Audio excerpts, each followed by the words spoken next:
ओम नमो नारायण। श्री परमात्मने नमः।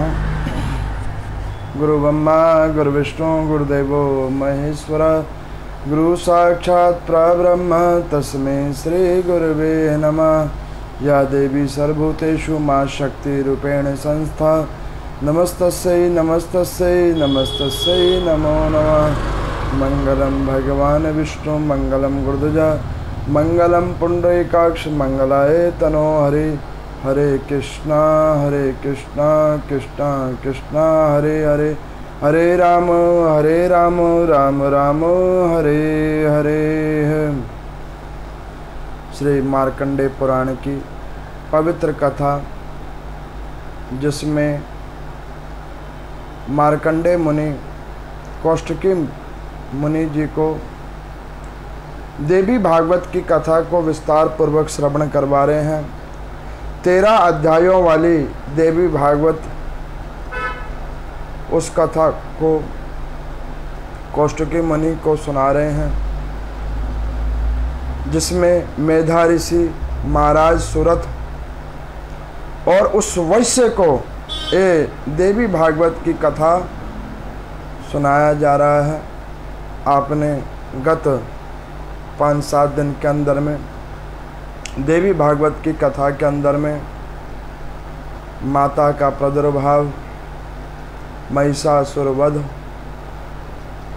उसके बाद में काल रात्रि माता का प्रादुर्भाव, चंडमुंड का संहार, धूम्रलोचन का वध, उसके बाद वही माँ भगवती ने रक्त बीज का संहार किया, जो मैंने कल की कथा में आप लोगों को श्रवण करवाया। शुंभ निशुंभ को विदारा, चंडिका रूप धारण किया और कैसे माता के क्रोध को भगवान शंकर ने नतमस्तक होकर शांत करा, उसकी भी कथा मैंने आपको सुनाया। जिस कथा को श्रवण करने के बाद ये प्रतीत होता है कि पृथ्वी में अगर कोई भी एक शक्ति विद्यमान है जिससे चराचर जीव चल रहा है, तो ये आदि शक्ति माता जगदम्बा ही हैं, जो पृथ्वी को पूर्ण रूप से पृथ्वी के ऊपर उत्पत्तित जीवात्माओं का कल्याण करने के लिए, करुणामयी ममतामयी अनुग्रह प्रदान करने के लिए ये माता नाना प्रकार के रूप और अवतारों के द्वारा अपने शरणागत वत्सल भक्तों के ऊपर कृपा कर रही हैं। अपने उन सभी भक्तों के ऊपर में कृपा आशीर्वाद कर रही हैं। उसी कथा की श्रृंखला के अंदर में जैमिनी ऋषि को कह रहे हैं, कौष्टकी ऋषि और मार्कंडेय ऋषि की इसी देवी भागवत के अंदर में मेधा ऋषि कहने लगे राजा सुरथ को कि महाराज, जब देवी ने अपना रुद्र रूप को शांत किया, माँ भगवती काल रात्रि ने, माता चामुंडा ने जब अपना रुद्र रूप को शांत किया, तो माता के रुद्र रूप जब शांत हुआ तो माता ने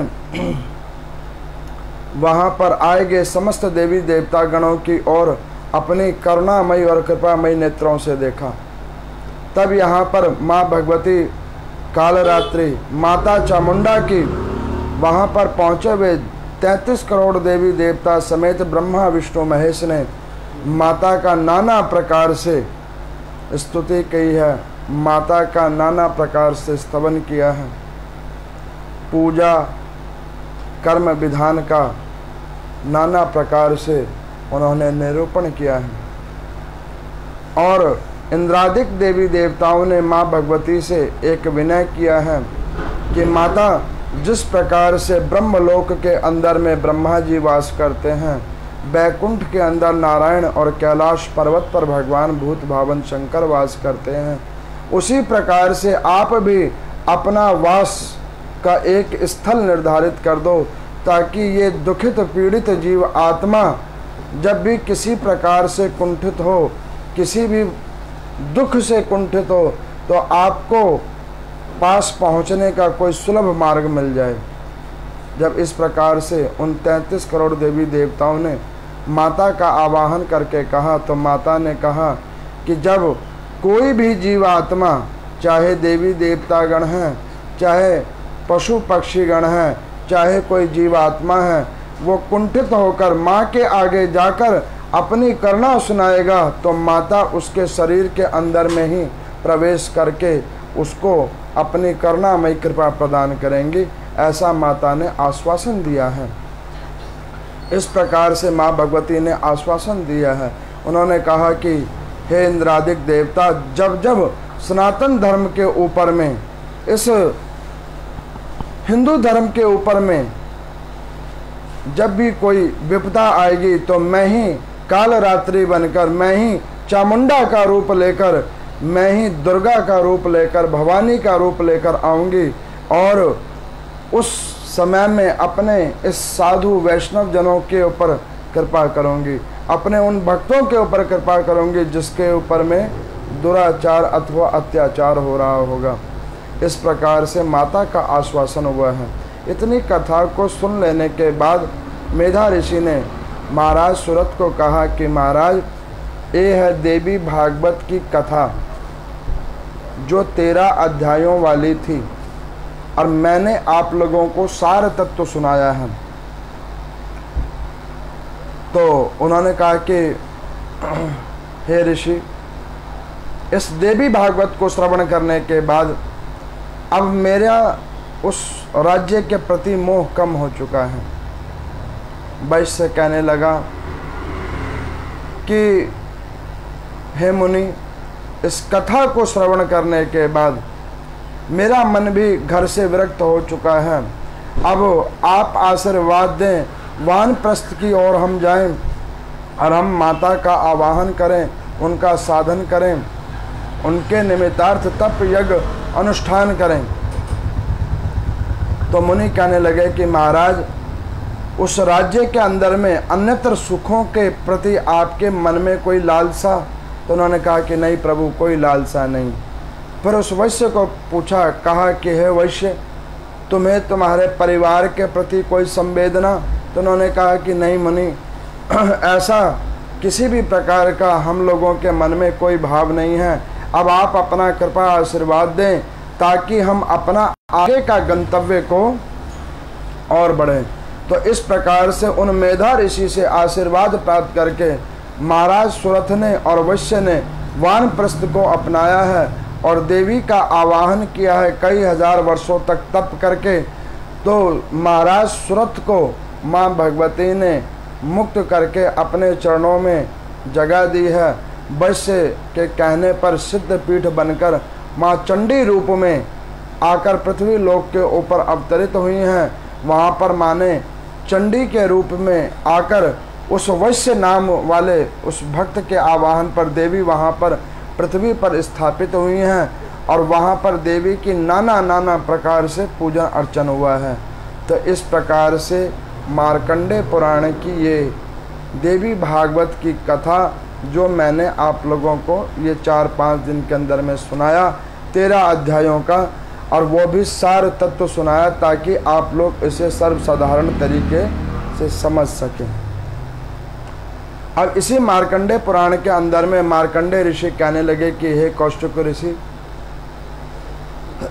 इस प्रकार से ये अष्टम मनवंतर की मैंने कथा सुनाई थी जिसमें सुरथ नाम के मनु हुए थे। उन्हीं मनवंतर के अंदर में ये देवी भागवत की कथा हुई थी। अब हम आपको 9वें मनवंतर की ओर लेके चल रहे हैं और 9वें से अंतिम मनवंतर का आपको संक्षिप्त वर्णन करते हैं। तो कहने लगे कि हे महात्मन, ध्यान से श्रवण करो। श्रवणिक नाम के दोबारा 9वें नंबर के जो हैं वो मनु हुए हैं, जिनके राज्य के अंदर में पृथ्वी के ऊपर में जल और थल अलग अलग भाग रूप में हुए हैं। जल के जीव अलग उत्पन्न हुए हैं, थल के जीव अलग उत्पन्न हुए हैं। उन्हीं 9वें वाले स्वर्णिम नाम वाले मनवंतर के अंदर में 4 वर्णों की उत्पत्ति हुई है, ब्राह्मण, क्षत्रिय, वैश्य और शूद्र। और उनकी उत्पत्ति के अनुसार लोगों के कर्म भाग्य निर्धारित हुए हैं, उस वर्णों के अंदर में आकर 10वें मनवंतर के अंदर में यही मनु ने पृथ्वी की दूसरे प्रकार से संरचना की है। और यहाँ पे भिन्न भिन्न प्रकार के जीवात्मा आए हैं, कर्मों का बोध करते हुए आए और गए हैं।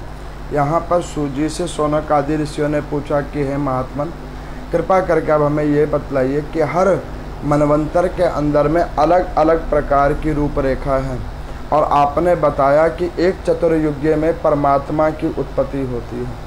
उन्होंने कहा बिल्कुल सत्य वार्ता। जब एक बार 4 युग निकल जाते हैं तब जाकर सतयुग, त्रेता युग, द्वापर युग और कलयुग, ऐसे 4 युग जब निकल जाते हैं, एक चतुर्युग जब निकल जाता है तो परमात्मा का अवतार होता है। तो उसी प्रकार से परमात्मा के नाना प्रकार से अवतार हुए हैं और आगे भी अवतार होते रहेंगे। तो उन्होंने कहा कि प्रभु, पृथ्वी के ऊपर में जीवात्माओं की आयु कैसे निर्धारित होती है?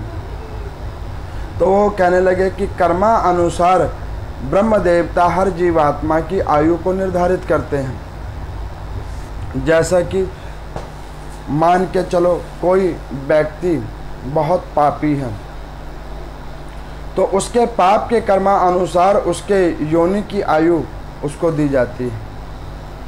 मान के चलो अत्यधिक पापी है तो उसकी आयु भी ज़्यादा कर दी जाती है कि वो पाप को पृथ्वी के लोक पे दुख के रूप में भोगता रहे। वही अगर कोई पुण्य आत्मा है तो उसका जितना पाप कर्म है उसके अनुसार उसकी आयु निर्धारित होती है।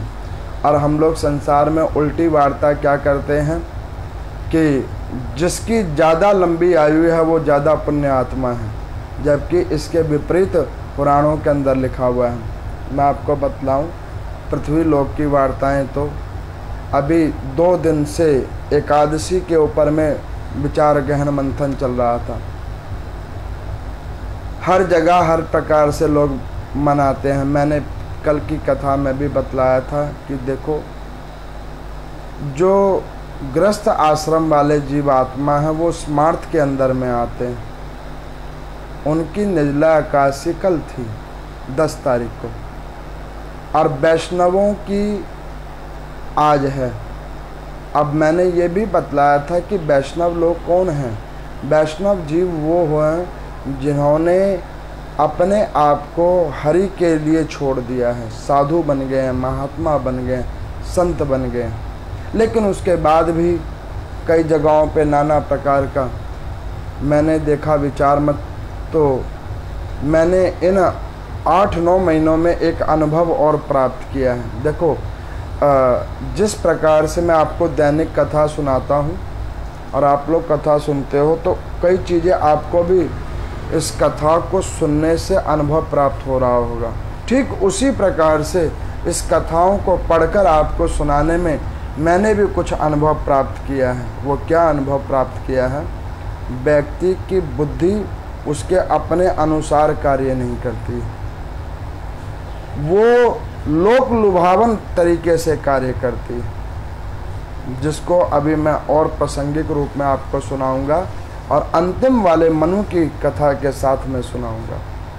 उसको आप जब श्रवण करेंगे तो आपको पता लगेगा कि लोगों का विचार मत उनके अपने अनुसार है। मान के चलो, अब मेरे को कल कोई कह रहा था कि पंडित जी हमें निर्जला एकादशी भी रखना है लेकिन जल के बगैर रह नहीं सकते।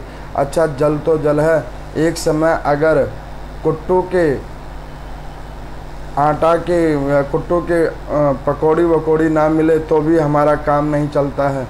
फिर वो नाना प्रकार के फलाहारी के बारे में पूछने लगे। अब इतने प्रकार प्रकार के लोग हैं, प्रकार प्रकार के प्रश्न हैं, और वो चाहते ये हैं कि ब्राह्मणों के अपने द्वारा उन ब्राह्मण के मुख से अपनी बात रखवाना। मेरे पास ऐसे कई विशिष्ट श्रद्धालु हैं जो अपनी बात हम लोगों से सिर्फ इसलिए पूछते हैं कि हम उनकी बात पे हामी भर दें। अच्छा, वो ये नहीं सोचते कि भैया जब वो एक बार ब्राह्मण देव कह रहे हैं कि मान के चलो ये शास्त्रों में लिखा हुआ है। आपको मैं बतलाता हूँ कि कोई भी ब्राह्मण ऐसे नहीं कहता है। जो धर्म ग्रंथ के अंदर लिखा होता है केवल वही कहता है। मैं तो कई बार कथाओं के रूप में भी कहता हूँ कि ये दो प्रकार के संप्रदाय हैं, स्मार्त और वैष्णव। समझने की अपना अपना विवेक है। समझाने के बाद भी अगर ना समझ में आए तब तो फिर वो सड़क के ऊपर में जो लिखी हुई बातें होती है ना कि सावधानी हटी और दुर्घटना घटी, ये तो वो वाली बात होगी फिर। तो यहाँ पर वो मार्कंडेय मुनि कहने लगे कि हे कौष्टकी मुनि, ये इस प्रकार से 9 से 11वें तक मनुओं की उत्पत्ति हुई है। उसके बाद अंतिम मनु जो हुए हैं वो रोच्य नाम के मनु हुए हैं। तो उन्होंने कहा कि महात्मन, इनका कोई अलग से कोई अद्भुत रूप है, अद्भुत प्रकार है? तो कहने बिल्कुल, ये अद्भुत ही प्रकार के हैं रोच्य मनु। तो कहने लगे कि इन रोच्य मनु का क्या है कथा? तो कहने लगे कि पूर्व काल के अंदर में इसी पृथ्वी लोक के ऊपर में एक महाराज थे जिनका नाम था रुचि। बड़े अद्भुत वो महाराज थे। उन रुचि जी महाराज ने कभी भी जीवन में किसी स्त्री का संसर्ग नहीं किया, पूर्ण ब्रह्मचारी थे। धर्मनिष्ठ महाराज, प्रजा को पुत्र के समान पालन पोषण करने वाले ऐसे अद्भुत महाराज के रूप में वो संत थे। तो एक बार महाराज बहुत वर्षों तक अपनी प्रजा की सेवा करते हुए, उनको बहुत से जब वर्ष बीत गए, तो एक दिन महाराज ऐसे ही रात्रि को निद्रा अवस्था में थे और निद्रा अवस्था के अंदर में जैसे ही ब्रह्म मुहूर्त आने वाला था तो उन्होंने स्वप्न में क्या देखा कि महाराज के पितरगण आकर महाराज के पास में खड़े हो गए हैं। और महाराज ने अपने उन पितरगणों से पूछा कि हे पितर देवताओं, आप मुझे किस प्रकार का संकेत देने के लिए आए हैं? तो वो यहाँ पर उनके पितरगण कहते हैं कि हे पुत्र, जिस कुल के अंदर में पुत्र संतान अपने पूर्वजों को तिल फुल नहीं देती है, श्राद्ध कर्म नहीं करती है, तो उनके पितर रुद्र रूप में पितरलोक के अंदर में वास करते हैं। उन्हें बड़ा असहाय दुख प्राप्त होता है। तो उन्होंने कहा कि हे पितृदेवो, मैं तो नियमित रूप में आपका समय समय पर आपको मैं तिल और तर्पण करता हूँ, फिर भी आपको रुधिर प्राप्त होता है, ऐसा क्यों? जैसे कि अभी जो निर्जला एकादशी कल थी, निर्जला एकादशी में हम लोग अपने पितरों के निमित्त जल, पंखा, फल फूल आदि दान करते हैं ब्राह्मणों को। वो क्यों करते हैं? कि उस दान के माध्यम से उसका अंश आपके पितर को लगे। आजकल लोग बड़े एडवांस हो गए हैं। क्या कहते हैं कुछ लोग कि अरे ये दान करके क्या लाभ है। और तो और कई लोग व्हाट्सएप्स के ऊपर में ऐसी ऐसी भ्रमित कथाएं अब मैसेजेस डालते हैं। मैंने तो एक मैसेज पढ़ा कि 10वीं वृद्धा जो कोई निर्जला एकादशी करता है तो उसका फल असुरों को जाता है। ये पद्म पुराण के अंदर में लिखा है, क्योंकि 10वीं वाले दिन असुरों की उत्पत्ति हुई थी और एकादशी वाले दिन देवताओं की। मेरे को किसी श्रद्धालु ने ये मैसेज भेजा भी और पढ़ के सुनाया, तो मैंने एक वीडियो बनाया था जिसको बहुत लोगों ने पसंद किया और बहुत शेयर किया। मैंने डायरेक्ट पद्म पुराण की पुस्तक ही खोल के दिखा दी। उसमें देवताओं की उत्पत्ति कब हुई है, दैत्यों की उत्पत्ति कब हुई है, वो कथा की मैंने पहले पढ़ के सुनाया डायरेक्ट वीडियो बनाकर, और उसकी फ़ोटो खींच के मैंने दे दी। ये लो जी प्रभु, आप लोगों से एक विनम्र प्रार्थना है, हमारे सनातन धर्म को भ्रष्ट करने के लिए ऐसे बहुत सारे अन्यत्र संप्रदायों के लोग हैं जिनका काम है सनातन धर्म में भ्रमिक रूप से लोगों के मन में भ्रम उत्पन्न करने का कार्य करना। आपको कुछ समय पहले ध्यान होगा कि एक बार ऐसे ही सूर्य ग्रहण के मैसेज के ऊपर में एक व्यक्ति ने बहुत कुछ अन्यत्र मैसेज कर के भेजा। वो बहुत बार शेयर हुआ, ये 3-4 साल पुरानी बात है। गवर्नमेंट के नज़र में वो गया और उसको जब पकड़ा गया, ट्रेस आउट किया गया, तो किसी अन्यत्र संप्रदाय के व्यक्ति ने उस मैसेज को टाइप करके उसको वायरल किया था, जिसके बाद सरकार ने नियम लगाया कि एक मैसेज को कोई भी व्यक्ति 5 बार से जगह नहीं भेज सकता है, और उसमें जिसको भी भेजेगा ऊपर में लिखा आएगा फॉरवर्डेड मैसेज।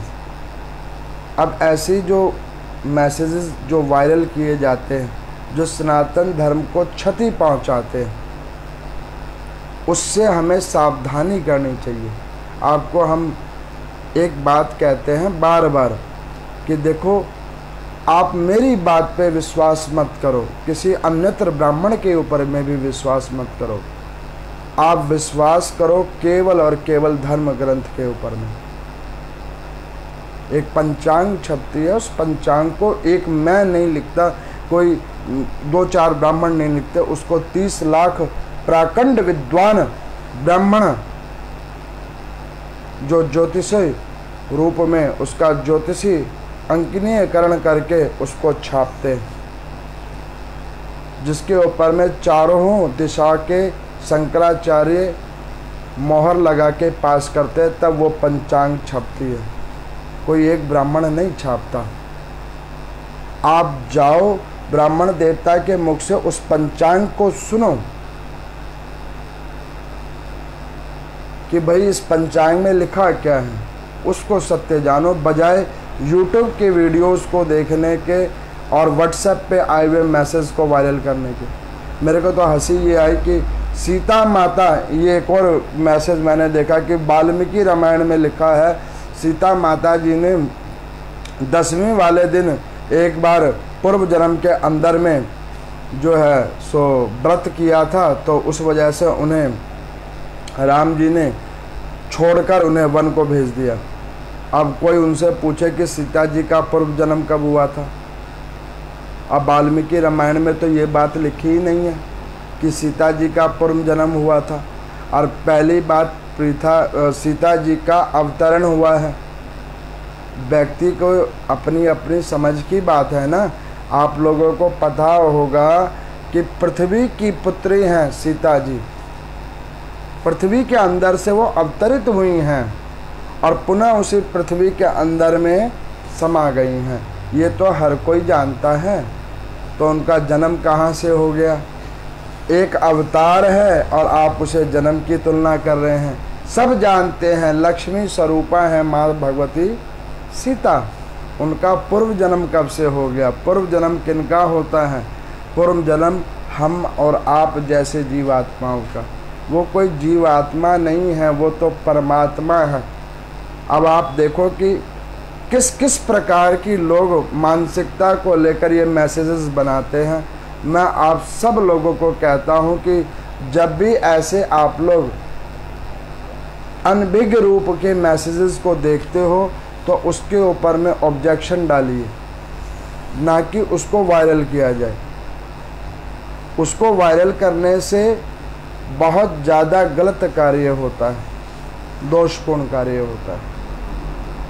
तो इस प्रकार से उस मार्कंडेय मुनि कहने लगे कि देखो, उन रुचि नाम वाले महाराज को उनके पूर्वजों ने, उनके पितरों ने आकर दर्शन दिया और कहा कि हे पुत्र, जिस कुल के अंदर में पितरों को तिल और फूल देने वाला नहीं होता, जिस कुल के अंदर में पितरों को जल देने वाला नहीं होता, तो उनके जो पितर होते हैं वो रुद्र रूप में पितरलोक के अंदर में वास करते हैं। इसको सुनकर महाराज रुचि को बड़ा मन में संताप हुआ कि मैं तो इतने प्रकार से तिल फूल लेकर अपने पितरों की पूजा करता हूँ, उनके लिए सब कुछ करता हूँ, लेकिन उसके बावजूद मेरे पितर इतने दुखी हैं। अब ब्रह्म मुहूर्त का स्वप्न देखा था, प्रातः काल हुआ और वो उठे और उठकर अपने कुल के अंदर में योग्य विद्वान ब्राह्मणों को बुलवाया और अपने स्वप्न को सुनवाया। उनके सपनों को सुनकर उन्हें सब लोगों ने कहा कि आप गर्ग मुनि जी के पास चलिए। गर्ग मुनि जी के पास वो रुचि नाम वाले मनु गए। अब कोई पूछेगा कि पंडित जी गर्ग मुनि उस समय में भी थे, इस समय में भी है, वो हर समय कल्प में गर्ग मुनि है? मैं आपको बतलाता हूँ। ब्रह्मा जी के द्वारा उत्पत्तित 11 ब्रह्म ऋषि हैं जो आदि अनादि काल से पृथ्वी लोक के ऊपर में। सप्त ऋषि चेंज होते रहते हैं, लेकिन ब्रह्म ऋषि चेंज नहीं होते। वो ब्रह्मा जी के ओजस पुत्र हैं।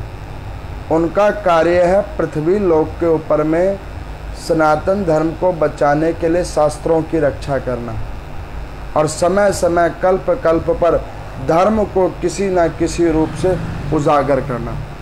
अब यहाँ पर कोई पूछेगा कि पंडित जी वो कैसे, तो अब आपको बतलाते हैं। आप कुछ समय पीछे आओ। आप लोगों ने देखा होगा आज से ठीक 20-22 साल पहले संतोषी माता की बड़ी पूजा होने लग गई थी।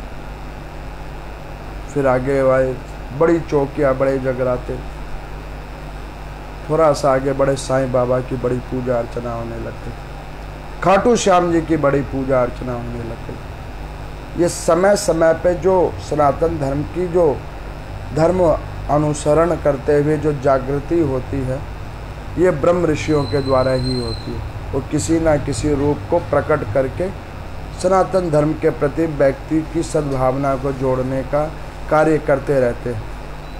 तो ये कहीं जाते नहीं हैं, ये पृथ्वी लोक पर पूर्ण रूप से वास करते हैं, कहीं किसी रूप में, कहीं किसी रूप में, कहीं किसी रूप में। तो उन गर्ग मुनि ने कहा कि महाराज आपका जो प्रश्न है बड़ा अद्भुत प्रश्न है कि आपके पितर रुधिर को प्राप्त कर रहे हैं, तो इसका तो उत्तर मेरे पास भी नहीं है।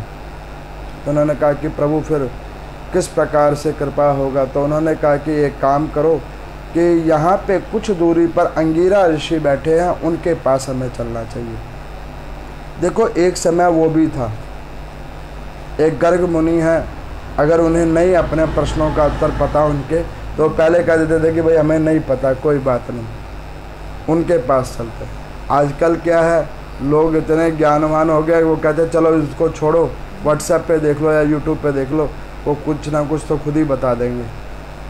इसी वजह से ये सनातन धर्म अन्यत्र संप्रदायों के द्वारा छंद विच्छेद हो रहा है। इसी वजह से छोटी छोटी लॉजिकें लगा लगा के उसको अपनी बात कहलवाने के तौर पर। आप एक चीज़ गौर करना, जितने भी ये छोटे बहुला संप्रदाय होते हैं, वो हमारी ही कथाओं को, हमारे धर्म ग्रंथों की कथाओं को अपने रूप से सुनाते हैं। बस अपनी कुछ चीज़ें जोड़ के वो सुना देते हैं। सुनने वाले व्यक्ति को लगता है कि बड़ा आनंद आ रहा है, मन को शांति मिल रही है। अच्छा, जो सुना रहे हैं उनको आज तक शांति नहीं मिली, सुनने वाले को शांति मिल रही है।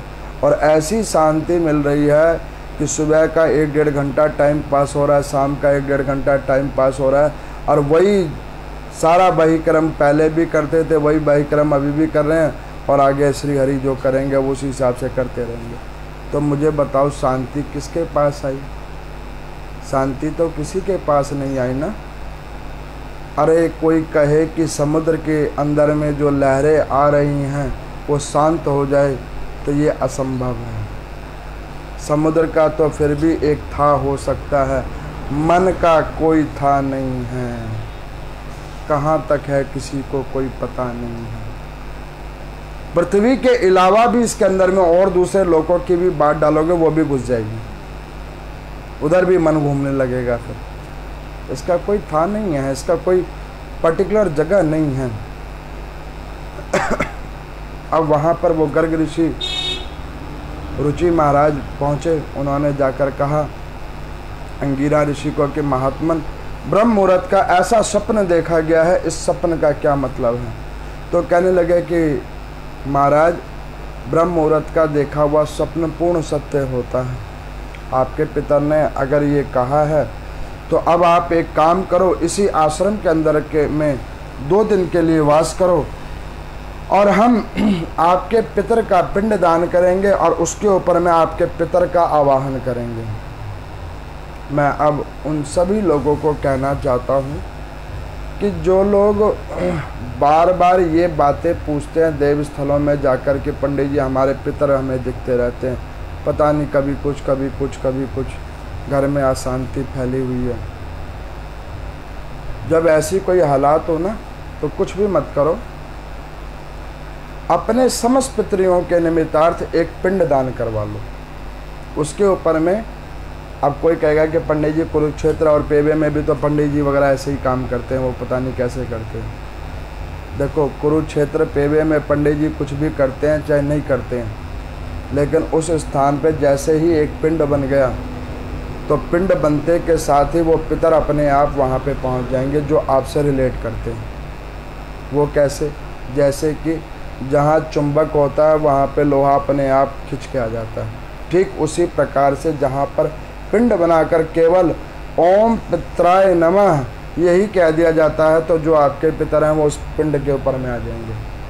चाहे और कोई मंत्रों का उच्चारण हो चाहे ना हो, बस इतना कह दिया, वो जहाँ कहीं भी होंगे वो उस समय उस जगह पे पहुँच जाएंगे। जब आप उनको उनका भाग दे दोगे पिंड के रूप में तो वो अपने आप शांत हो जाएंगे, अथवा जो उन्हें कहना है वो वहीं पे वैसा लक्षण आपके सामने प्रत्यक्ष कर देंगे। तो रुचि महाराज जी को जब ऐसा कहा तो रुचि महाराज जी ने कहा कि ठीक है मुनि, आपके बात को मैं मानता हूँ, आप जैसा कहेंगे उस अनुसार मैं इस आपके कुटिया के अंदर में वास करूँगा और जैसे जैसे आप कहेंगे उस प्रकार से मैं पितरों की पूजा करूँगा। उन अंगिरा ऋषि ने पिंडदान करवाना प्रारंभ किया। वहाँ पर उनके समस्त पितृगणों का आवाहन किया गया। वह समस्त पितृगण आए और उन्होंने कहा कि हे अंगिरा ऋषि, इस हमारे कुल के अंदर में ये महाराज रुचि हैं, इन रुचि महाराज को कहिए कि ये शुरू से लेके अब तक ब्रह्मचारी हैं और ब्रह्मचारी होने की वजह से इनके यहाँ पर कोई पुत्र संतान नहीं है। तो इनको संतान न होने की वजह से हम रुधिर बहरा रहे हैं, उस रुधिर की कुंठा में बह रहे हैं कि आगे हमें तिल और फूल कौन देगा। तो अंगिरा ऋषि ने कहा कि हे पितृदेवों, अब बताओ कि ए महाराज इस 80-100 साल की उम्र में शादी कहाँ से करेंगे? बूढ़ा हो चुका है ये महाराज। उन्होंने कहा कि कोई बात नहीं, ये तप और साधन करेंगे, देवताओं की पूजन अर्चन करेंगे तो वो भी चीज़ अपने आप सुलभ होगा। इसके ऊपर में रुचि जी महाराज ने कहा कि हे पितृदेवताओं, मैंने तो सदा सर्वदा आपकी पूजा की है। आप लोगों के निमित्तार्थ मैंने तालाब बनवाए, कुएं बनवाए, नाना प्रकार के यज्ञ किए, अनुष्ठान के, अन्न का दान किया, धन का दान दिया, श्रम का दान दिया।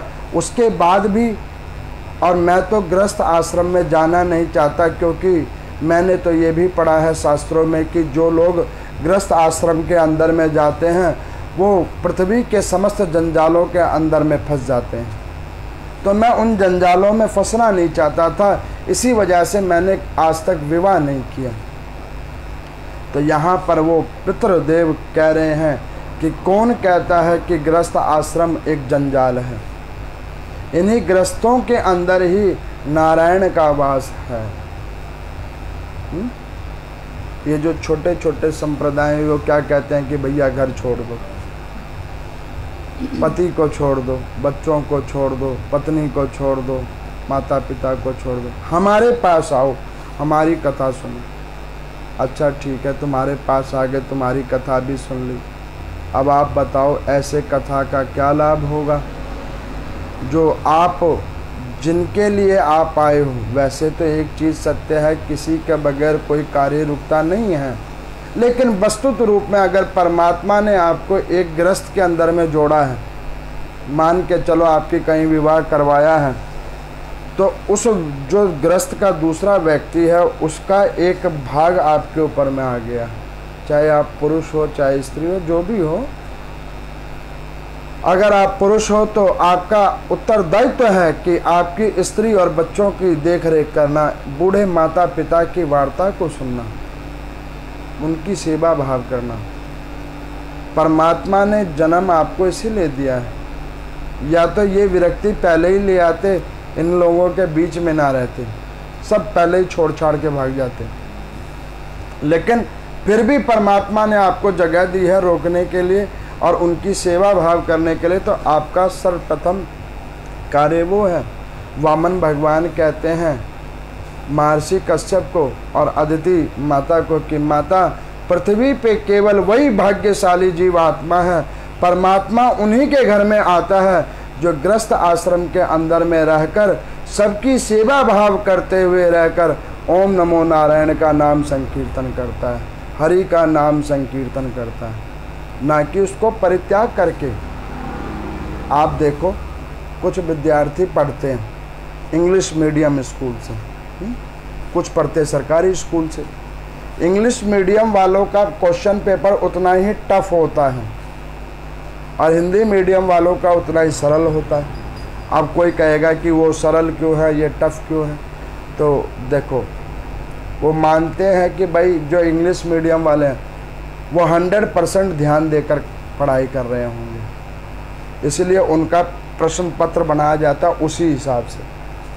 और वही जो गवर्नमेंट स्कूल वाले हैं तो वो ये सोचते हैं कि ये बच्चा पढ़ाई भी करता होगा, शायद कोई काम भी करता होगा अपने पेट पालन के लिए, तो उसको थोड़ा हल्का कर देते हैं। डिग्री दोनों को समान मिलती है, डिग्री अलग नहीं मिलती। मान के चलो किसी ने 10वीं पास की है तो 10वीं की इसको भी उसी गवर्नमेंट की सर्टिफिकेट मिलेगी और उसको भी उसी गवर्नमेंट की सर्टिफिकेट मिलेगी। ठीक उसी प्रकार से जो वानप्रस्थी लोग होते हैं उनका थोड़ा टफ रूल है। टफ क्या रूल है भाई, आपने परमात्मा के आगे सरेंडर कर दिया है कि भाई मैं जन सेवा नहीं करूँगा, लोगों की सेवा नहीं करूँगा, लोगों के बीच में नहीं रहूँगा।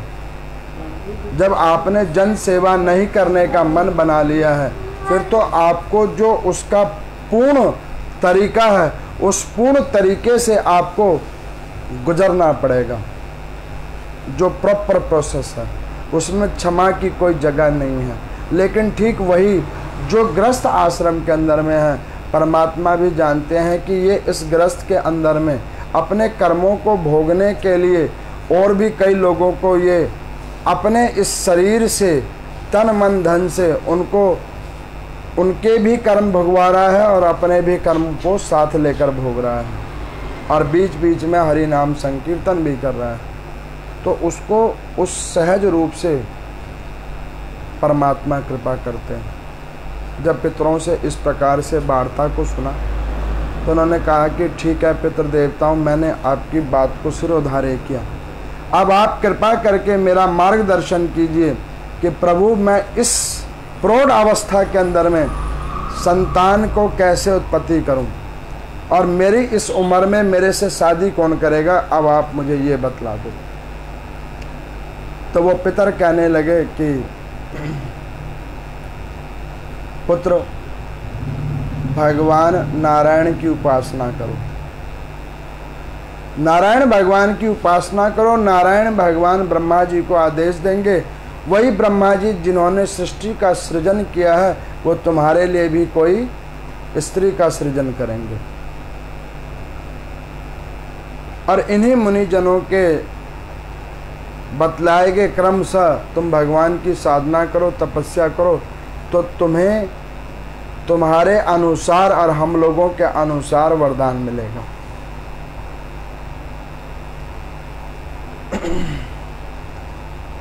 अब यहाँ पर में वो पितरदेव आकर कहकर चले गए।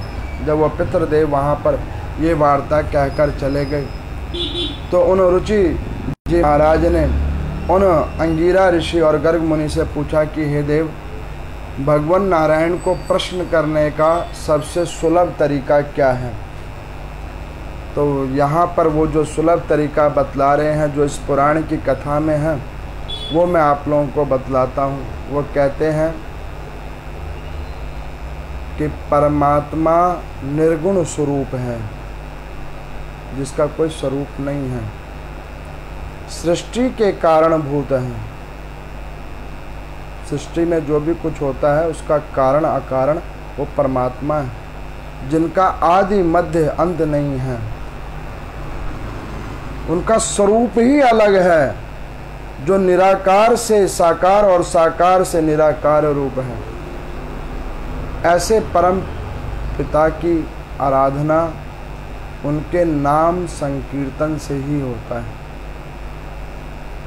नाम संकीर्तन सबसे सुलभ और सरल तरीका है परमात्मा की प्राप्ति का।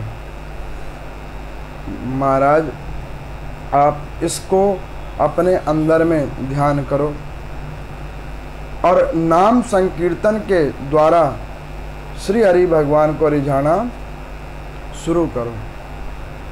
अब यहाँ पर उन राजा रुचि ने भगवान श्रीमन नारायण का नाम संकीर्तन शुरू किया 100 वर्ष की आयु में। अब आप ये देखो, कई लोग कहते हैं ना कि हम बूढ़े हो गए हैं, हमारे क्या होगा, अब तो शरीर से चला बैठा भी नहीं जाता। अब आपके सामने कथा सुना रहे हैं, रुचि महाराज 100 वर्ष के हो गए हैं और उस 100 वर्ष की आयु के अंदर में उन्होंने भगवान का भजन करना प्रारंभ किया। उस समय में आयुएं ज़्यादा होती थी, 200-200 साल 300-300 साल की आयु होती थी। तो आप सोच लो कि 50 साल की आयु हो गई, मान के चलो, नहीं 100 तो 50 समझ लो अपनी आयु के अनुसार। अब वो 50 साल की आयु में उन्होंने पूजा करना शुरू किया और उसके बाद कई 100 वर्षों तक उन्होंने श्रीमन नारायण भगवान का भजन किया। भजन करने के प्रभाव से परमात्मा वहाँ पर प्रकट हुए हैं। उन रुचि मुनि को देखकर श्रीमन नारायण भगवान ने पूछा कि हे रुचि महाराज, आपको क्या चाहिए? तो उन्होंने कहा कि प्रभु, मुझे तो अपने लिए कुछ नहीं चाहिए, मेरे पितृगण जो रुधिर रूप में शोक संताप से विलप्त हैं, उनके शोक संताप का निवारण मुझे चाहिए। तो उन्होंने कहा कि उसका निवारण क्या है? तो उन्होंने कहा कि प्रभु, मेरे को एक संतान चाहिए। तो भगवान श्रीमन नारायण बड़े प्रसन्न हुए। उन्होंने कहा कि आपके कुल के अंदर में एक ऐसा अद्भुत संतान होगा जो मनवंतर को चलाने वाला होगा, स्वयं मनु के रूप में होगा। और मैं अभी जाकर ब्रह्म देवता को आदेश करता हूँ कि आपके निमित्तार्थ एक स्त्री की उत्पत्ति करें। अब यहाँ पर मैं श्रीमन नारायण भगवान आशीर्वाद देकर गए हैं, आशीर्वाद देकर गए हैं। कई लोगों को आशीर्वाद में भी विश्वास नहीं होता। क्यों विश्वास नहीं होता? क्योंकि पाप इतनी चरम सीमा के अंदर में भरा हुआ है, पाप इतना अद्भुत रूप से भरा हुआ है कि यही नहीं पता लग रहा होता है कि आशीर्वाद किधर आ रहा है और आशीर्वाद किधर जा रहा है, क्योंकि पाप इतनी चरम सीमा में भरा हुआ है। उन्हें ना तो आशीर्वाद में विश्वास होता, ना ही किसी संत मुनि के द्वारा दिए गए प्रसाद में विश्वास होता है, क्योंकि पापों ने कुछ इस प्रकार से मन और शरीर को बांध रखा है, जिसमें मन बुद्धि विवेक सब विलीन हो गई है। अब उसी प्रकार से यहाँ पर श्रीमन नारायण भगवान उन रुचि महाराज को आशीर्वाद दिया और ब्रह्मलोक में जाकर उन्होंने ब्रह्मा जी को आदेश किया कि जाइए उस रुचि महाराज को एक स्त्री दीजिए और उसके द्वारा एक संतान दीजिए। अब यहाँ पर सूत जी से ऋषियों ने कहा कि प्रभु तो डायरेक्ट संतान भी तो दे सकते थे। तो उन्होंने कहा कि यही तो परमात्मा का नियम है, जीवात्मा बहुत कुछ मांगता है लेकिन परमात्मा वही देता है जो उसके अनुरूप होता है। हर व्यक्ति, जिसको भी देखो, मरने से हर कोई डरता है। जिसको पूछ लो तुम मरोगे तो कोई भी नहीं कहेगा नहीं। हाँ, वैसे जब आप दुखी हो पूछ लो तो कहेगा कि हे भगवान उठा ही लो, लेकिन अगर वहाँ आ जाएंगे उठाने तो कहेंगे नहीं अभी छोड़ दो। नहीं करता ना। क्यों नहीं करता? क्योंकि उसको अभी भी जीने की अभिलाषा है, लेकिन फिर भी मृत्यु होती है। क्यों मृत्यु होती है?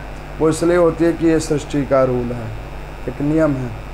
ठीक उसी प्रकार से परमात्मा उसी सृष्टि के नियम को बरकरार रखना चाहते हैं। अवतार कर देंगे तब वो उसका पुत्र थोड़ी ना रहेगा। वो तो अवतार नहीं चाह रहे हैं, वो जन्म चाह रहे हैं। और जन्म तो तभी होगा जब वहाँ पर एक स्त्री और पुरुष होगा, गृहस्थ आश्रम होगा, तभी उसमें संतान की उत्पत्ति होगी। यहाँ पर प्रभु बतलाना चाह रहे हैं कि गृहस्थ आश्रम के अंदर ही कल्याण के मार्ग जुड़े हुए हैं। तो यहाँ पर मैं अब ब्रह्मा जी को जब कहा तो ब्रह्मा जी ने इंद्र को बुलाया, और इंद्र की एक पत्नी है जिसका नाम है सची।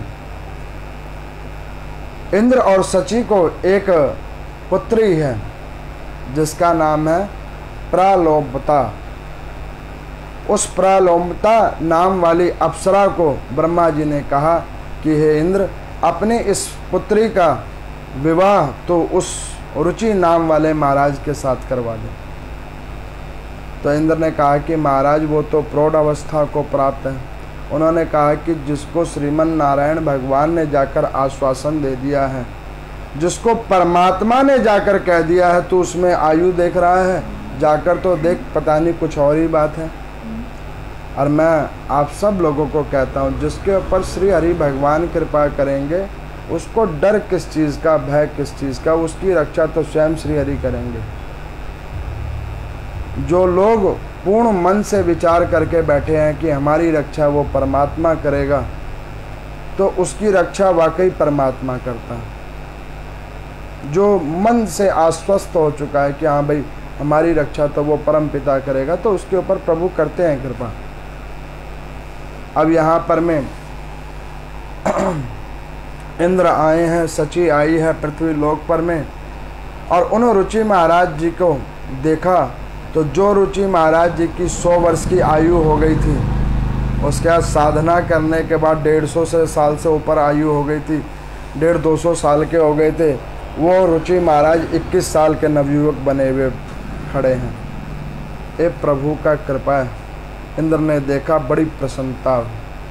उन्होंने अपनी पुत्री का विवाह उन रुचि महाराज जी के साथ किया, जिनके यहाँ पे रोच्य नाम के मनु उत्पन्न हुए हैं। उस मनवंतर को उन मनु के द्वारा संचालन किया गया है। वो पितरगण पुनः आए हैं और उन्होंने आकर अपने पुत्र और पुत्रवधू और पौत्र को आशीर्वाद दिया है कि आपके द्वारा किए गए इस पितरों के निमित्तार्थ जो यत्न हैं उससे हम बड़े प्रसन्न हैं। इसी प्रकार से आपका को सुख, संपत्ति और समृद्धि हम लोगों के द्वारा प्राप्त होती रहेगी। इस प्रकार से आशीर्वाद दिया है। और यहाँ पर मार्कंडेय मुनि जी कौष्टुक मुनि को कहते हैं कि ये रोच्य मनु की कथा और उस मनवंतर की कथा मैंने आप लोगों को सुनाई है। तो यहाँ पर सूत जी भगवान कहते हैं कि आज की कथा का सार तत्व क्या है। तो आज की कथा का सार तत्व ये है, देवी भागवत की कथा के अनुसार जो जीवात्मा आदि शक्ति जगदम्बा का पूजन भजन कीर्तन करता है, माता को माता ही समझकर, विग्रह न समझकर उनमें पूर्ण निष्ठा करता है, तो उसके जीवन के हर दुख कष्ट को हरण माता स्वयं आकर करती हैं। दूसरे कथा में रोच्य मनु के द्वारा जो लोग पितरों में आस्था रखते हैं, जो लोग देवता और पितर को एक समान समझते हैं, तो उनके ऊपर भी पितर रूप में नारायण भगवान सुख, समृद्धि और वैभवता प्रदान करते हैं। ये आज की कथा का सार तत्व है।